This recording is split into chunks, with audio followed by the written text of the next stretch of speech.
I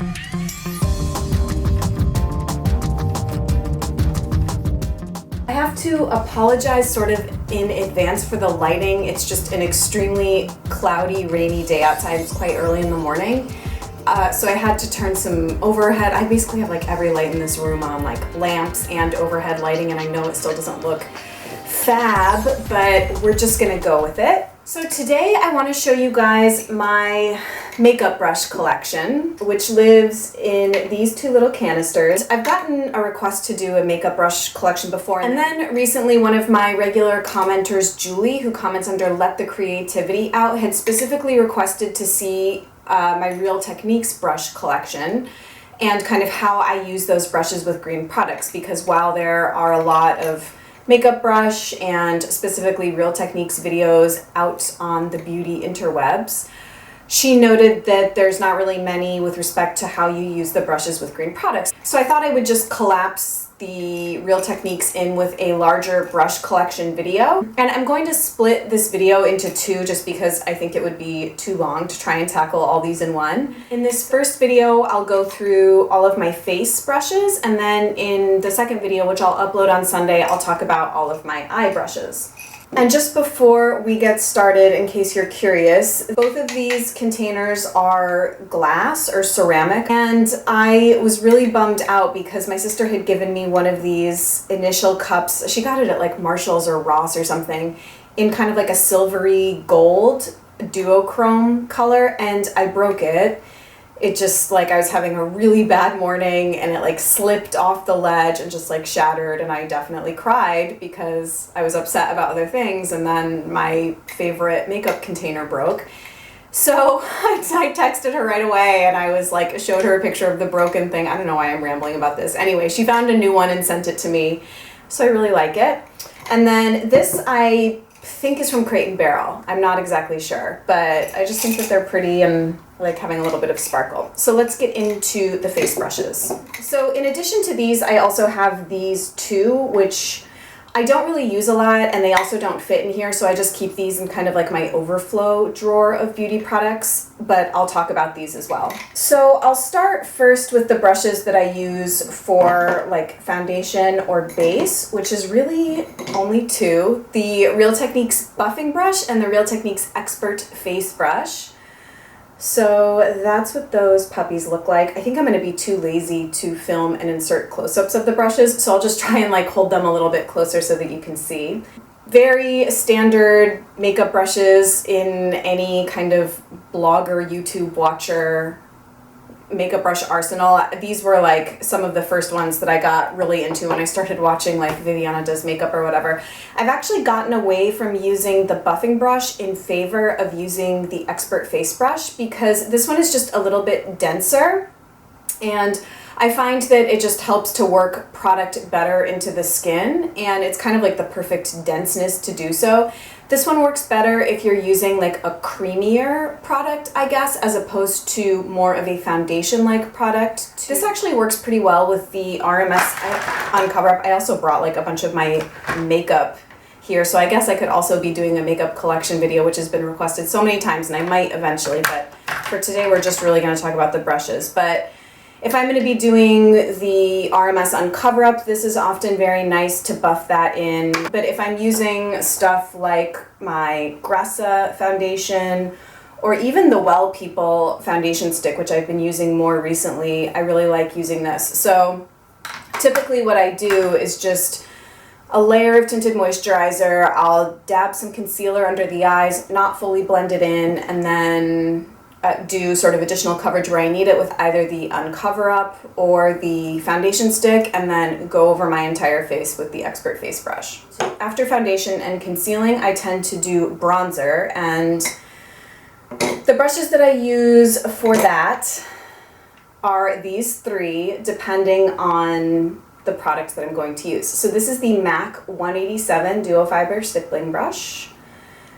This is the Real Techniques blush brush, but I find it works really well for particular bronzers that I have. And then the newest addition to my collection is the Real Techniques sculpting brush, for cream products. So these all have sort of very specific uses in my collection. The MAC 187 is exclusively for use with my sort of holy grail staple bronzer, the Studio 78 in We Evade. It's because this is such a pigmented product. I initially had tried to apply it with sort of a regular brush, something like this, and I just found that it deposited way too much pigment. So this plus this really just gives me the exact look that I'm going for. I feel like this would also be good with something like the Hourglass bronzer, which I've heard is very, very pigmented. Sort of another brush that performs similarly to this one that I have is the duo fiber face brush that comes in that set of 3 from Real Techniques. However, having tried to use this with the Studio 78, this deposits even less color than this one. So if you're looking for a really sheer application of bronzer, this would be a great brush to use, but I've just found that the MAC 187 is really excellent for my purposes. But if I'm not using the Studio 78, if I'm doing, for example, my Alima Pure in Mauna Loa, which I sort of have a hard time getting to show up on my skin, or not a green product, but beautiful nonetheless, the bronzer from the Charlotte Tilbury, or more recently, my Too Faced Sun Bunny, which looks like that. With all 3 of these, I use the Real Techniques blush brush. I have never used this for blush, but it's quite a large brush, so I find that it covers the surface area of the face really nicely. I'm not sure this is like an essential brush. I'm just using it for bronzer because I have it and it works fine, but this is not like as holy grail to me as, for example, the MAC 187 is with the Studio 78 bronzer, if that makes sense. And then lastly, this is an absolute must if you're using any kind of cream bronzer on your face. The only one that I have right now, and is such an obsession, I can't believe I ever doubted this product. I have bitched about it and it's been in a disappointing products video, and now I truly don't think I can live without it. It's the RMS Buriti bronzer. I also recently saw that Tata Harper came out with a cream bronzer that looks very similar to this. K.R. Weiss has a cream bronzer. I think Ilia makes cream bronzers, and then, obviously a whole slew of more conventional cream bronzers that look really appealing to me, like the Tom Ford.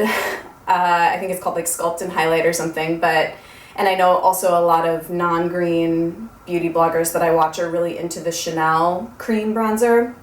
I just find that this is the most amazing brush. I cannot sing the praises of it enough.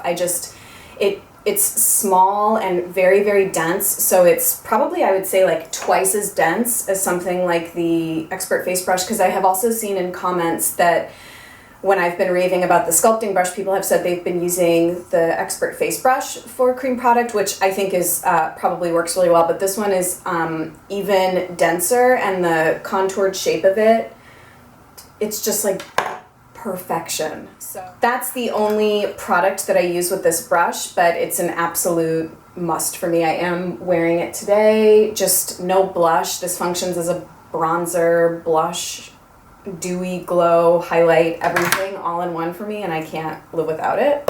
So if I am going to be doing blush, I have a couple of brushes that I will use for that. And some of these brushes have had multiple uses in my collection. I'm just kind of telling you what I'm using them for now. So I guess these 4 are the brushes that I use for blush. These for cream products and these for powder products. So this is the Sigma F10, and I'll get to it in a minute, but I bought this at the same time as I bought the F05. They're the same sort of shape brush, just in different sizes. I think this was a Sonia Kashuk inspired purchase. And these are the only Sigma brushes that I have.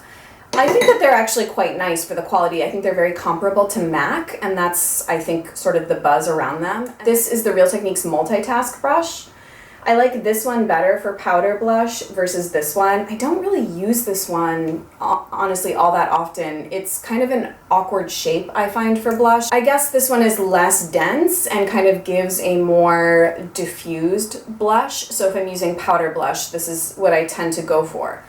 So truthfully, I don't have much of a use for this one, though I have recently been trying to use it with blush. This one is really, really good for pressed blushes. So I have 3 of these Chanel blushes that I'll use this with. And then I also recently have been using it with a little sample of the Alima Pure Soft Plum blush, which I really quite enjoy.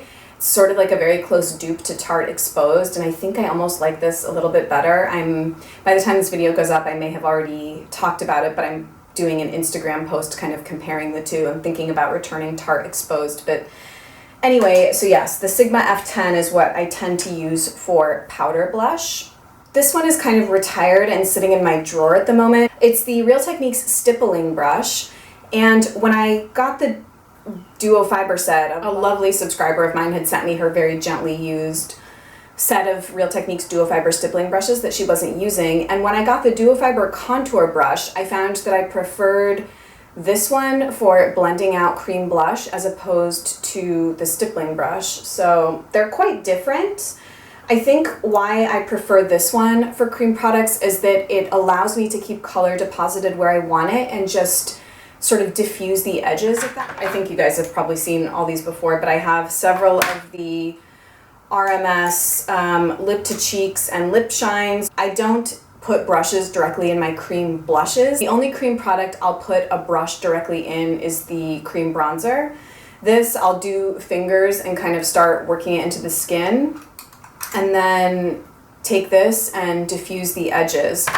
I also do that with the Gressa lip boosts, which I have 2 of. And that's about it. This one also does work well, but you can see it sort of covers more surface area. So I guess this does the trick, but I do prefer this one.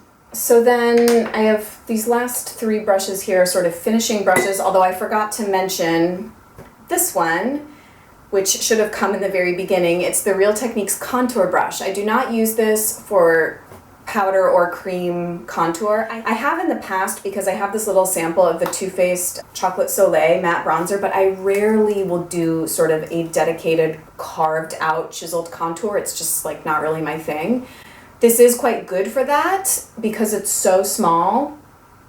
However, what I absolutely love this brush for, you can see how sort of small, tapered, nice it is if I'm using a corrector, something like the Becca Under Eye Corrector, which I'm planning to get a full size of. I went through a whole sample of it.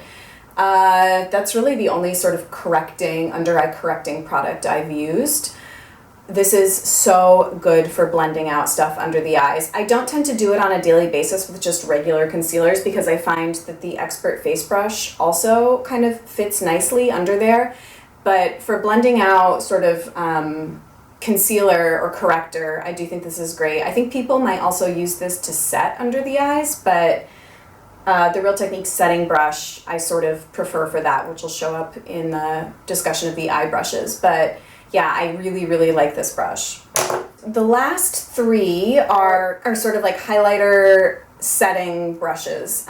This is the Real Techniques powder brush. I rarely will powder my entire face, pretty much never. So this just doesn't have much of a use. I kind of don't really need it. I will use this if I have overdone some part of my makeup and just really need to blend out. But that happens very infrequently. So like I said, this one is kind of sitting in my overflow drawer at the moment.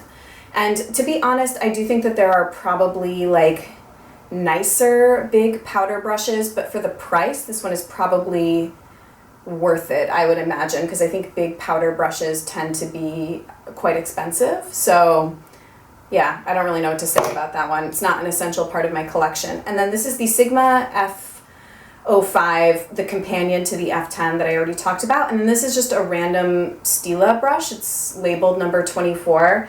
I got a set of Stila makeup brushes one year for Christmas from my aunt, and some of them I didn't like and were shedding horribly, and some of them did sort of work out. And this is one of the ones that I quite like. I use this for powdering and setting under the eyes and around the nose, chin, sort of T-zone area, specifically with the Hourglass ambient lighting trio. So I'll take this brush into dim light and do sort of under eye T-zone setting. If I'm highlighting with this palette, I'll do a mix of these two in the same brush and kind of just go along the cheek, that area. I will also use this to set or do like, if I need like a little bit of extra coverage from kind of like a powder foundation, I'll take this into the 100% pure Healthy Flawless Skin Foundation Powder in White Peach.